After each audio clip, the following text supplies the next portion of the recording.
জাতীয় কংগ্রেস নেতা বীরেন মহান্তি ও কল্যাণী প্রসাদ সিংহ চৌধুরীর 40তম প্রয়াণ দিবসে 39তম রক্তদান শিবির অনুষ্ঠিত হলো। রবিবার সিমলাপাল ব্লক কংগ্রেস কমিটির উদ্যোগে লক্ষ্মীসাগরের একটি বেসরকারি স্কুলে এই শিবিরে 2 জন মহিলা সহ 26 জন রক্তদান করেন।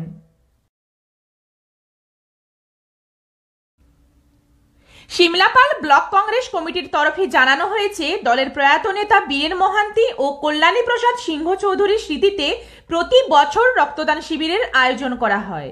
চলতি বছরে এই শিবির ঘিরে এলাকার মানুষের মধ্যে ব্যাপক উৎসাহ উদ্দীপনা লক্ষ্য করা গেছে।